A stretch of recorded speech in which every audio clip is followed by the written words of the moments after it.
தலைவரின் ஆயுதங்களை நாட்டுக்குள் இறக்கிய அனுரகுமார அர்ஜுனாவால் வெடித்தது சர்ச்சை. வடக்கு கிழக்கு ஆட்சியமைப்பு இபிடிபியிடம் தமிழரசு கட்சி முன்வைத்த கோரிக்கை.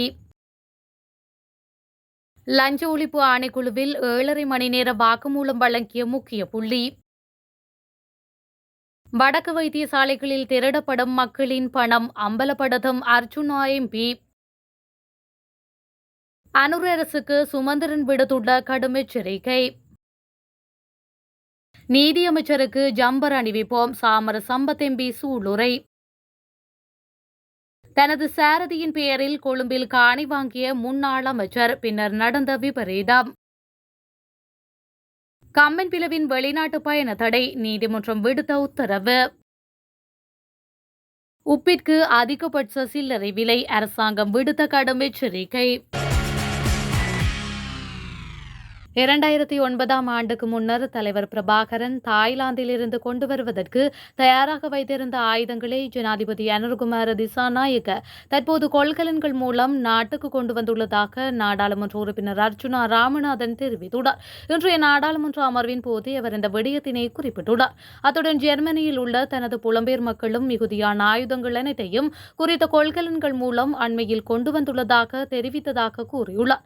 அதன்போது அவர் மேலும் தெரிவித்ததாவது, சில மாதங்களுக்கு முன்பு 323 கொள்கலன்கள் வெளியே சென்றதாக ஒரு செய்தி வெளியானது. இப்பொழுது இதை சொன்னால் என் மீது துப்பாக்கி சூடு நடாத்தவும் வாய்ப்புண்டு. எனக்கு பாதுகாப்பு வழங்கப்பட்டிருக்கவில்லை. இருந்தாலும் இதை சொல்லியே ஆக வேண்டும். தேர்தலுக்கு முன்பதாக எமது ஜனாதிபதி ஜேர்மனுக்கு சென்று புலம்பெயர்ந்தோரை சந்தித்தார். அப்போது இந்த நாட்டில் செய்ய முடியாத பல காரியங்களை செய்வதாக உறுதியளித்தார். தாய்லாந்தில் இருந்த கொள்கலன்களில் பிரபாகரனுடைய பொருட்கள் தான் இருந்தது. இதை நான் உறுதியாகவும் பயப்படாமலும் சொல்கின்றேன். இதன் பின்னர் எனக்கு மரண அச்சுறுத்தல் வரலாம், ஆனாலும் எனக்கு பயமில்லை. 2009 ஆண்டுக்கு முன்னர் பிரபாகரன் கொண்டுவர இருந்த பொருட்கள் தாய்லாந்தில் மிச்சம் இருந்த நிலையில் அந்த பொருட்களை குமரன் பத்மநாதன் எனப்படும் கேபி மூலமாக இலங்கைக்கு கொண்டு வந்துள்ளார். இப்படித்தான் மக்கள் பேசிக் கொள்கின்றார்கள். ஜெர்மனியில் உள்ள புலம்பெயர் குழுவினர் எனக்கும் தொடர்பு கொண்டு இந்த விடயம் பற்றி கூறினார்கள். இறுதியாக எஞ்சிய ஆயுதங்களை அந்த கொள்கலன்களை தான் கொண்டு வந்துள்ளனர். ஆனால் என்னால் இதை நிரூபிக்க முடியாது. ஆனால் நான் பொறுப்புடன் தான் சொல்கின்றேன். அந்த 323 கொள்கலன்களிலும் எங்கள் பிரபாகரனுடைய ஆயுதங்களே இருந்துள்ளது. இதனை நான் பொறுப்புடன் கூறுகின்றேன் என்று அவர் மேலும் தெரிவித்துள்ளார். இன்று காலை லஞ்ச ஒழிப்பு ஆணைக்குழுவில் வாக்குமூலம் அளிக்க முன்னிலையான முன்னாள் ராஜாங்க அமைச்சர் சுசீந்திர ராஜபக்ஷ அங்கிருந்து வெளியேறியுள்ளார். லஞ்ச ஒழிப்பு ஆணைக்குழு சுசீந்திர ராஜபக்ஷவிடம் சுமார் 7.5 மணி நேரம் வாக்குமூலங்களை பதிவு செய்துள்ளதாக தெரிவிக்கப்படுகின்றது. சீன நிறுவனம் ஒன்றிடமிருந்து தரமற்ற கரிம உரக்கப்பலை இறக்குமதி செய்ததன் மூலம் அரசாங்கத்திற்கு நஷ்டம் ஏற்படுத்திய சம்பவம் தொடர்பாக லஞ்ச ஒழிப்பு ஆணைக்குழுவின் விசாரணை தொடர்பாக இந்த அழைப்பாணை விடுக்கப்பட்டுள்ளதாகவும் தெரிவிக்கப்படுகின்றது. காணி அபகரிப்பு குறித்து அரசு வெளியிட்ட வர்த்தமானியை நீக்குவதற்கான வர்த்தமானி அறிவித்தல் வெகு விரைவில் வெளியிடப்படாவிடின் சட்ட மறுப்பு போராட்டத்தை ஆரம்பிக்க உள்ளதாக இலங்கை தமிழரசு கட்சியின் பதில் பொதுச் செயலாளர் எம்.ஏ. சுமந்திரன் தெரிவித்துள்ளார். சுமந்திரன் தனது உத்தியோகபூர்வ சமூக ஊடக பக்கத்தில் வெளியிட்ட பதிவிலே இந்த விடயத்தினை குறிப்பிட்டுள்ளார். அந்த பதிவில் 27/5/2025 அன்று காணி நிர்ணய கட்டளை சட்டத்தின் 4ஆம் பிரிவின் கீழ் பிரசுரித்த வர்த்தமானியை மீள்கை வழங்குவதாக அரசு அறிவித்தது. நாம் விதித்த காலக்கெடுவுக்கு முதல் நாள் இந்த தீர்மானம் எடுக்கப்பட்டிருந்தது. ஒரு வாரமாகியும் இன்று வரை அது வர்த்தமானியில் பிரசுரிக்கப்படவில்லை. உடனடியாக இது செய்யப்படாவிட்டால் சட்ட மறுப்பு போராட்டத்தை ஆரம்பிப்பதை தவிர வேறு தெரிவு எமக்கு இருக்க மாட்டாது என குறிப்பிட்டுள்ளார்.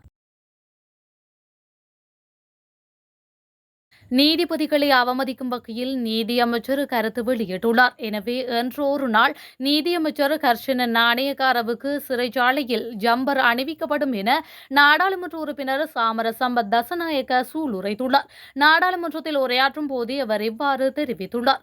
அவர் தனதுரையில் மேலும் தெரிவிக்கையில், நீதியமைச்சர் நீதிமன்றத்தை மதிக்க வேண்டும், கருத்துக்களை வெளியிடும் போது பொறுப்புடன் செயல்பட வேண்டும். தேசிய மக்கள் சக்தியால் தான் மகிந்தானந்த சிறைக்குள் சென்றார் என அவர் கூறினார். கூறியுள்ளார். இது தொடர்பான காணொலி தொலைக்காட்சியில் வெளியானது. நீதிபதிகள் மூவர்தான் தீர்ப்பை வழங்கியிருந்தனர். அவர்களை அவமதிக்கும் வகையில் நீதியமைச்சர் கருத்து வெளியிட்டுள்ளார். நீதிமன்றத்தை அவமதித்துள்ள அவருக்கு நிச்சயம் ஜம்பர் அணிவிக்கப்படும். நீதிமன்றத்திற்கு எதிராக கதைத்ததால் SP திசாநாயக்க, ரஞ்சன் ராமநாயக்க ஆகியோருக்கு ஜம்பர் அணிவிக்கப்பட்டது. எனவே உங்களுக்கும் நிச்சயம் ஜம்பர் அணிவிப்போம் என்றாவது ஒரு நாள் அதனை செய்வோம் என தெரிவித்துள்ளார். இதேவேளை நானாற்றிய உரையில் ஒரு பகுதியை மட்டுமே தொலைக்காட்சி ஒளிபரப்பியுள்ளது. நான் நீதிமன்றத்தை அவமதிக்கவில்லை. அவ்வாறு செய்திருந்தால் முறையிடலாம். எதிரணிகள் போலி பிரசாரத்தை கைவிட வேண்டும் என்று நீதியமைச்சர் முன்னர் தெரிவித்திருந்தமையும் குறிப்பிடத்தக்கது. தனது சாரதியின் பெயரில் கொழும்பில் காணி வாங்கிய முன்னாள் அமைச்சர் ஒருவர் தொடர்பான தகவலை அம்பலப்படுத்தியுள்ளார் அமைச்சர் சுனில் ஹிந்துன்னேட்டி. நாடாளுமன்றத்தில் உரையாற்றும் போது அவர் இதனை தெரிவித்துள்ளார். இது தொடர்பாக அவர் மேலும் தெரிவிக்கையில், பெலவத்தையில் உள்ள மக்கள் விடுதலை முன்னணி தலைமையகத்தை அண்மித்துள்ள நிலம் முன்னாள் அமைச்சர் ஒருவருக்கு சொந்தமானது. அவர் அதை தனது சாரதியின் பெயரில் வாங்கியுள்ளார். ஒருமுறை இந்த சாரதி அமைச்சரின் மனைவியுடன் காணி அருகே சண்டையிடுவதை நாங்கள் பார்த்தோம். சாரதி அந்த காணியை ஒப்படைக்க மறுத்ததால் சண்டை வெடித்தது என்று அவர் மேலும் கூறியுள்ளார். முன்னாள் அமைச்சர்களின் சாரதிகள், தோழிகள் மற்றும் உறவினர்கள் பெரும்பாலும் தங்கள் சொத்துக்களை தங்கள் நெருங்கியவர்களுக்கு மாற்றுவதால் அவர்களை விசாரிக்குமாறு முன்னாள் அமைச்சர் அனுர பிரியதர்ஷன யாப்பா ஒருமுறை எனக்கு அறிவுறுத்தினார் என்றும் சுனில் ஹிந்துன்னேட்டி மேலும் தெரிவித்துள்ளார். வடமாகாணத்தில் உள்ள வைத்தியசாலைகளில் நடக்கின்ற பணமோசடி ஊழல்கள் தொடர்பாக மிகப்பெரிய விமர்சனங்கள் எழுப்பப்பட்ட போதிலும் அது குறித்து எந்தொரு கணக்காய்வு நடவடிக்கைகளும் சுகாதார அமைச்சினால் மேற்கொள்ளப்படவில்லை என நாடாளுமன்ற உறுப்பினர் ராமநாதன் அர்ச்சுனா தெரிவித்துள்ளார். வடக்கு மாகாணத்தில் இயங்குகின்ற யாழ் போதனா வைத்தியசாலை, சாவகச்சேரி, பருத்தித்துறை, ஊர்காவற்றுறை மற்றும் தெல்லிப்பிள்ளை ஆதார வைத்தியசாலைகள், கிளிநொச்சி, முல்லைத்தீவு, மன்னார், வவுனியா போன்ற மாவட்ட வைத்தியசாலைகள் ஆகியவற்றிலே பொதுமக்களால் வழங்கப்படுகின்ற நன்கொடைகள் எந்தொரு கணக்காய்வு நடவடிக்கைகளும் இல்லாமல் நடத்தப்பட்டு வருவதாக அவர் மேலும் சுட்டிக்காட்டியுள்ளார். இன்றைய நாடாளுமன்ற அமர்வில் உரையாற்றும் போதே அர்ச்சுனா இதனை தெரிவித்துள்ளமை குறிப்பிடத்தக்கது. முன்னாள் அமைச்சர் உதயகம்மன் பிளவுக்கு விதிக்கப்பட்டிருந்த வெளிநாட்டு பயண தடையை நீக்க நடவடிக்கை எடுக்குமாறு கொழும்பு உயர்நீதிமன்றம் குடிவரவு மற்றும் குடியகழ்வு கட்டுப்பாட்டாளருக்கு உத்தரவிட்டது. ஆஸ்திரேலிய தொழிலதிபர் பிரையன் ஷாடிக்கு சொந்தமான ரூபாய் 20 மில்லியன் மதிப்புள்ள உள்ளூர் நிறுவனத்தில் பங்குகளை மோசடி செய்த குற்றச்சாட்டில் முன்னாள் அமைச்சர் உதயகம்மன் பில விடுவிக்கப்பட்டுள்ளார். கொழும்பு உயர்நீதிமன்றத்தால் மார்ச் 24ஆம் தேதி விடுவிக்கப்பட்ட போதிலும் அவர் மீது விதிக்கப்பட்ட பயண தடை இன்னும் நீக்கப்படவில்லை என்று உதயகம்மன் பில தனது சட்டத்தரணி மூலம் தாக்கல் செய்த மனுவில் தெரிவித்திருந்தார்.